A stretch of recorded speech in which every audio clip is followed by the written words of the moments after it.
फ़ुज़ैल ख़ान है और मैं आप सबका वेलकम करता हूं रमज़ान रिफ्लेक्शन के आज के इस एपिसोड नंबर 3 में, जो कि सूरह कलम का एपिसोड नंबर 3 है। और बेशक ये एक ऐसा अब दूसरा अशरा शुरू हो चुका है, तो ये आज की इस वीडियो के अंदर हम सूरह कलम के अंदर और डीप डाइव करने वाले हैं और कलम के बारे में स्पेसिफिकली पढ़ने वाले हैं कि अल कलम के बारे में डिफरेंट मुफस्सिरून क्या कहते हैं। और वही जो पहली आयत है, अब मैं इतना एम्फेसाइज़ इसलिए करता हूँ हर एक उस आयत पे जिसका एक डिफरेंट पर्सपेक्टिव हो सकता है, ताकि आपके देखिए रिसर्च का पॉइंट ऑफ व्यू सिर्फ ये नहीं होता कि आप किसी चीज़ को सिंपल से पढ़ के आगे चले जाएं। यानी मैं चाहूँ तो एक दो ट्रांसलेशन से आपका काम चलवा सकता हूँ कि आपको एक दो ट्रांसलेशन बताऊँ, थोड़ा सा हिस्टोरिकल बैकग्राउंड बताऊँ, थोड़ी सी सीरत बताऊँ, एंड दैट्स ऑल, वो काम ख़त्म हो जाए। लेकिन मैं ये चाह रहा हूँ कि हमारे जो दिमाग जो स्क्रोलिंग करते करते और वो सस्ता डोपामीन लेते लेते बहुत ही ज़्यादा इनएक्टिव हो गए हैं, उनके पास अब कुछ काम नहीं है, और जो थोड़ी बहुत क्रिएटिविटी बची थी वो चैट जीपीटी को हमने थमा दी है, तो अब हमारे बदले की क्रिएटिविटी चैट जीपीटी करता फिरता है। तो हम चाहते हैं कि हम वो इमेजिनेशन को, उस तख़य्युल को, उस क्रिएटिविटी को जगाएं, क्योंकि वो इंसान का बर्थ राइट है। इंसान को वो ताकत मिली थी कि इंसान अपनी उस तसव्वुराती दिमाग से, अपने उस सोचने समझने वाले दिमाग से दुनिया में डिफरेंट तरीक़ों, डिफरेंट चीज़ों को अंजाम दे, उस चीज़ को उजागर करे। अभी तक हिस्ट्री में यही होता हुआ आता है। ये एक डिफरेंट एरा में हम एंटर कर चुके हैं, एआई एरा के अंदर। इसके अंदर हमें दो तरीके से फंसाया जा रहा है इस पूरे कॉम्प्लेक्स एल्गोरिदम के अंदर। पहला तरीका है कि हमें डिस्ट्रैक्शंस के अंदर बहुत आसानी से डाल दिया गया है। वो डिस्ट्रैक्शन कुछ भी हो सकता है। छोटे लोगों के लिए वो गेम्स हो सकते हैं, टीनेजर्स के लिए वो नेटफ्लिक्स या एनिमे हो सकता है, और थोड़े बड़े लोगों के लिए वो उनका करियर या जॉब या ऐसी चीज़ें हो सकती हैं। या फिर एंडलेस स्क्रोलिंग, जो कि छोटे से लेके मतलब पोते से लेके दादा तक हर कोई करता है, जिसका कोई मकसद नहीं, कोई भी उसका रिजल्ट और आउटपुट नहीं होता। And if somebody would say कि हाँ हम इससे बहुत कुछ सीखते हैं, तो आपका सीखना it's just like bubbles, right. It's just like कि वो जो हम वो ख़रीदते थे बचपन में, उसको मैं नाम भूल गया अभी, क्या कहते हैं, वो ब्लो करते थे और उसमें से हम सोप बबल्स, उस टाइप की चीज़ हमारा दिमाग हो चुका है इन टर्म्स ऑफ लर्निंग। कि हम कोई चीज़ देखते हैं, 2 सेकंड के बाद हमें एक नई रील नज़र आती है और हम नई चीज़ सीखते हैं, राइट। और वो इतनी तेज़ी से हम गुजर जाते हैं उस चीज़ के ऊपर कि हमें तदब्बर करने का, रुकने का, समझने का टाइम नहीं मिलता। मैं ये चाहता हूँ कि ये वो वीडियोज़ हों जो शॉर्ट्स पे ना चलें, ये वो वीडियोज़ हों जो कि इंसान बैठे टाइम निकाले, कॉपी पेन ले, पीडीएफ डाउनलोड करे, समझे, पढ़े, ताकि इंसान का तसव्वुराती दिमाग और बढ़े। डिफरेंट इंटरप्रिटेशन आपके सामने रखना, उन छोटी छोटी आयतों के बारे में बात करना, history, geography, no matter what subject it is, science, physics, mathematics, computer science, whatever it is, उसके बारे में बात करना, ये इंपॉर्टेंट लगता है मुझे। मैं समझता हूँ कि ये इंपॉर्टेंट है, और मैं इस चीज़ में डेप्थ में जाने की कोशिश करना चाहता हूँ। बट स्टिल वही बात है कि हर चीज़ आप उतनी डेप्थ में नहीं बता सकते ऑन अ पब्लिक प्लेटफॉर्म, जहाँ पे लोग उतने ज़्यादा इंटरेस्टेड नहीं होते आपकी इन बातों को सुनने में। तो अगर if you are interested in it, आप मुझे कमेंट सेक्शन में बताएं। But if you are not, then you have to build that interest, because अगर वो इंटरेस्ट नहीं पैदा हुआ तो probably the next 3 generations, the next 2 generations of us would be paralysed, mentally paralysed. वो कौमें पैदा होने वाली हैं, उनके पास इस तरीके का शऊर होगा ही नहीं कि वो कोई भी चीज़ सोच सकें या समझ सकें। बेशक बात काफ़ी ज़्यादा इंपॉर्टेंट और लंबी है, लेकिन मैं अभी यहाँ पे पेन के बारे में बात करना चाहता हूँ, अल कलम, जिसके ऊपर ये सूरत का नाम रखा गया। जस्ट आफ्टर नून गॉड स्वेयर्स द पेन वल कलम। द अरेबिक वर्ड कलम normally means a writing instrument, need reed pen, right. वो जो रीड पेन होता है ना, कैलीग्राफी वाला। But in this context it carries a symbolic weight. तफसीर tradition enumerate 3 types of pen. मैंने बताया था, the pen of destinies, the pen of angel, and the pen of human scribe, right. एक वो पेन जो कि जिसने लौहल महफूज में हर एक चीज़ लिख दी है, हर एक इंसान का एक मुकद्दर लिख दिया है। एक पेन ऑफ एंजल यानी किरामन कातिबीन वाले पेन, और एक पेन ऑफ ह्यूमन स्क्राइब यानी जो इंसान लिखते हैं नॉर्मल पेन से।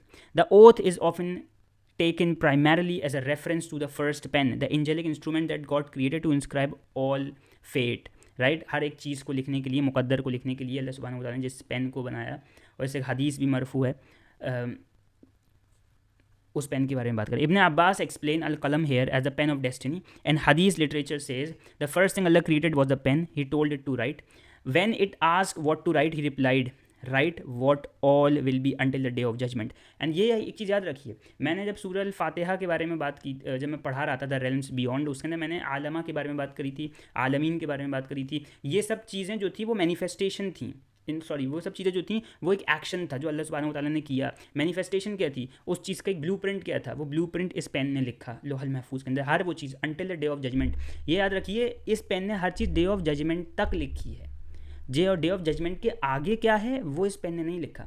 इसका मतलब there something that we can not do. हम डे ऑफ जजमेंट से पहले कुछ भी अगर सोचें, और मैंने इस चीज़ को एक पॉडकास्ट में कहा था कि इंसान की जो मुकद्दर है ना, वो डिफरेंट, एक बहुत कॉम्प्लेक्स मैट्रिक्स है। मैट्रिक्स है, राइट। इस मैट्रिक्स के अंदर डिफरेंट सेक्शंस हैं और डिफरेंट तरीके से इंसान इसके अंदर काम करता है। इसके ऊपर डीप में हम किसी और दिन जाएंगे, मैंने उसके बारे में बहुत डिटेल में बात की थी वैसे, तो इंशाल्लाह उसके बारे में डीपली बात करेंगे। बट इब्ने अब्बास रज़ी अल्लाह ताला अन्हु खुद ये बात कहते हैं कि ये पेन जो है जिसकी कसम अल्लाह ताला उठा रहे हैं, ये पेन ऑफ डेस्टिनी है, वही पेन जिसने डेस्टिनी को लिखा है। Thus, theologians view wal qalam as evoking God's decree, qadar, and knowledge inscribed on the preserved tablet, Lawh al-Mahfuz. By swearing on this cosmic pen, the verse alludes to the stability and the comprehensiveness of divine law. Every element and letter is already written by God's hand. यानी अल्लाह सुब्हानहू व तआला के हाथ ने नहीं, but अल्लाह सुब्हानहू व तआला ने हर चीज़ लिखी है। और मैंने इस चीज़ की वजाहत पहले भी की है कि अल्लाह के लिए लिखने जैसी चीज़, ये एक्शन, ये अल्लाह के लिए, अल्लाह की शान के लायक नहीं। मतलब लिखना बजाते खुद इंसान को बताना है कि देखो हमने लिखा है, right. But still pen exist करता है, लौह महफूज एग्जिस्ट करती है। किस फॉर्म में एग्जिस्ट करते हैं वल्लाही हमें नहीं पता इसके बारे में, लेकिन सिंस हमारा दिमाग उसी पेन को इमेजिन कर पाता है जब हम पेन के बारे में बात करते हैं, तो हम भी उसी को लेके फ़िलहाल के तौर पे चलेंगे। एट द सेम टाइम वल कलम also means all writing include human writing. मारिफ note that all great task are achieve through pens of humans, ये मैंने आपको बता दिया था पिछली वीडियो में। The pen is mightier than the sword, ये हर किसी ने सुना होगा, तलवार से तेज़ कलम की धार होती है। And that swearing by that pen in general is fitting because of its honour. In either sense angelic और ordinary, the pen symbolises knowledge, culture and order. It contrast with ignorance. The prophet had come with the words of instruction, hence his follower rejoice in being taught with pen, right. Who taught by the pen on a practical level. ये हमने अभी 96.4 के अंदर बात की थी सूरह अल-अलक़ के अंदर कि अल्लज़ी अल्लमा बिल कलम, जिसने सिखाया कलम से। इंसान को वो सिखाया जो वो नहीं जानता था। यानी इंसान जो कि तजस्सुस का शिकार वाला एक जीव है, यानी वो एक ऐसा क्रिएचर है जिसके अंदर क्यूरियोसिटी है, तजस्सुस है, और उस क्यूरियोसिटी को डॉक्यूमेंट करना, वो थॉट्स जो दिमाग में आते हैं उनको डॉक्यूमेंट करने का एक सिस्टम अल्लाह सुब्हानहू व तआला ने इंसान को सिखाया।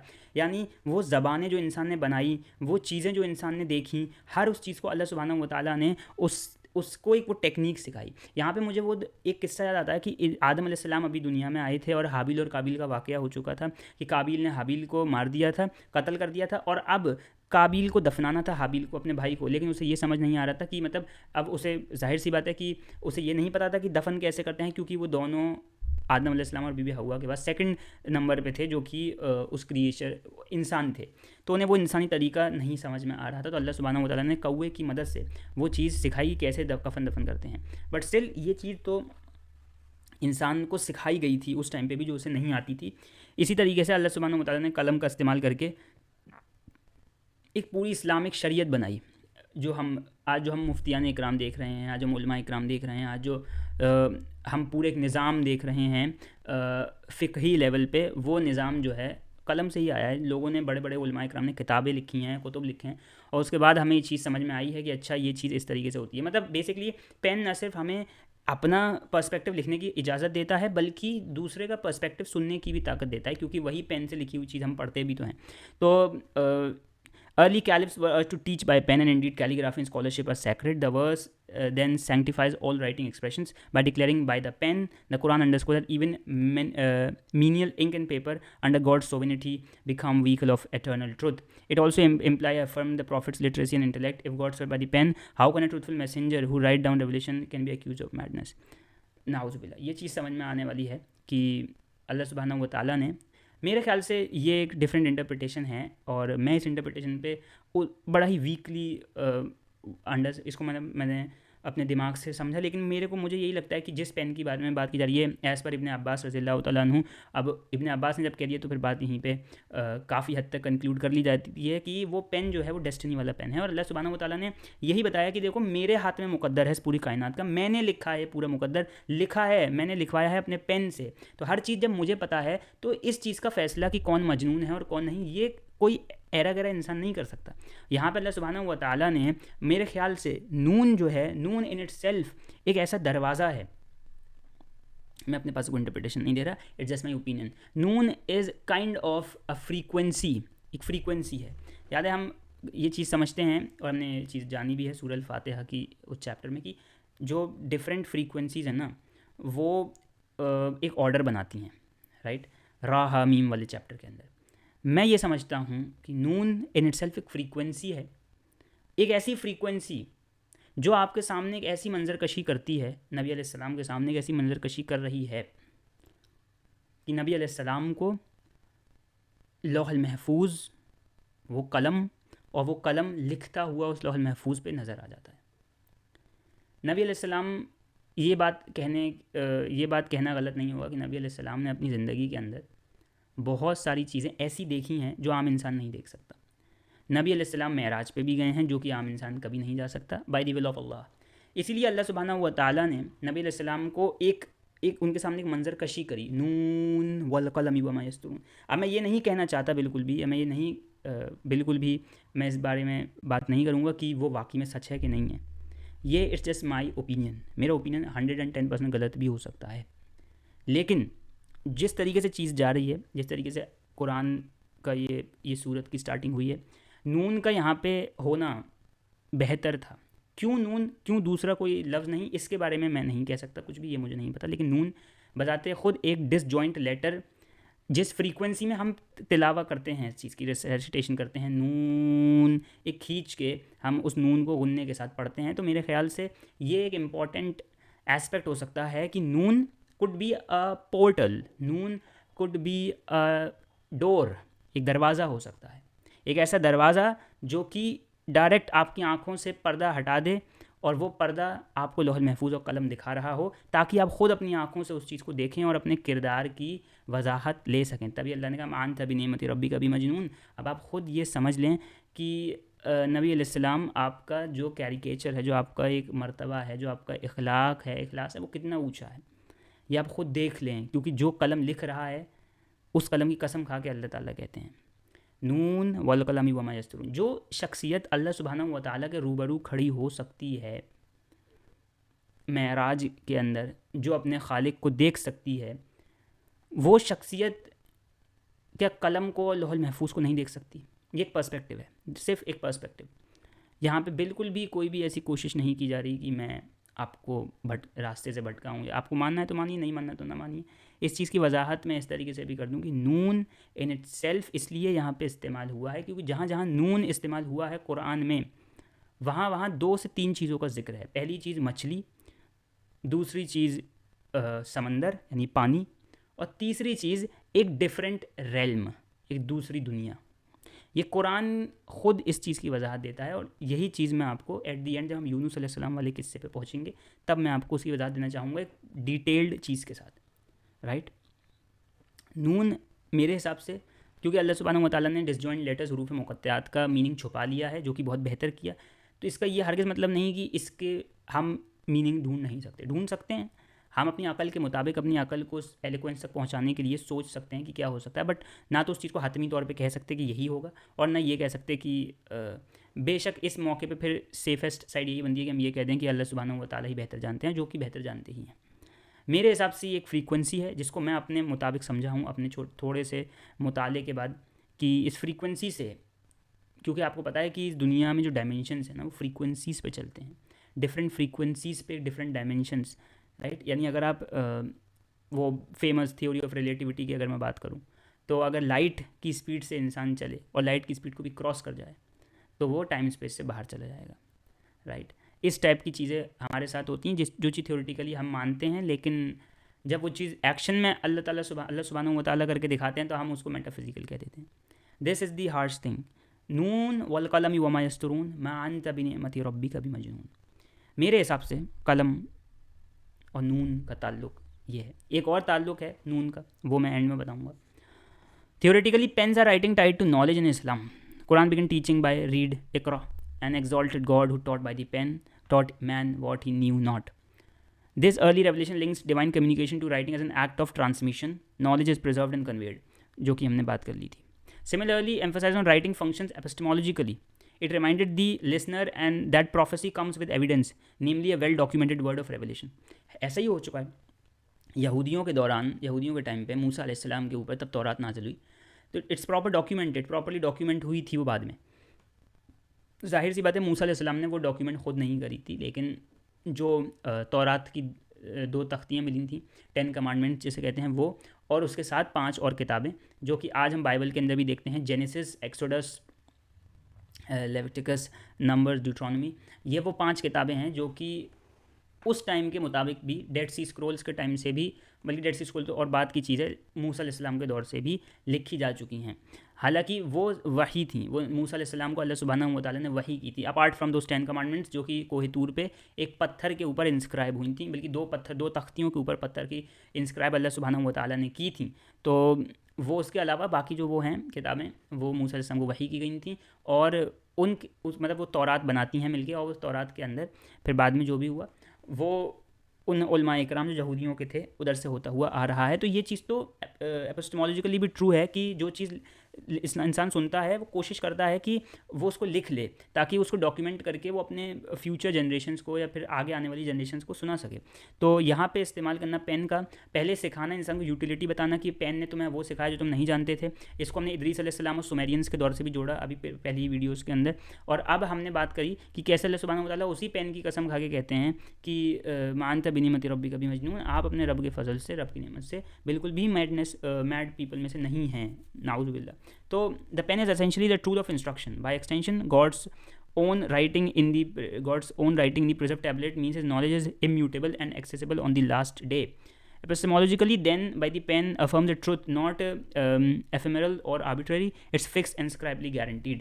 यानी ये वो ट्रूथ है जो जिसने लौह महफूज पे लिख दिया है और कलम सूख चुका है, यानी इंक सूख चुकी है, तो अब वो चीज़ ट्रू है। अब उस फैसले को जो कि रब ताला ने लिखा है उसको कोई भी नहीं झुटला सकता है, राइट। इट मीन्स कि अगर उसमें लिखा हुआ है कि नबी अलैहिस्सलाम का मर्तबा सबसे बुलंद है, तो इसका मतलब वो है। अब उसको झुटलाने के लिए, क्योंकि फिर वही बात करते हैं कि जहाँ पे वो चीज़ लिखी जा रही है वो चीज़ टाइम एंड स्पेस से बाहर है, वो चीज़ उस डायमेंशन में है जिस डायमेंशन के अंदर हमारी इमेजिनेशन भी दम तोड़ देती है। ये वो डायमेंशन है जहाँ पे इंसान जो है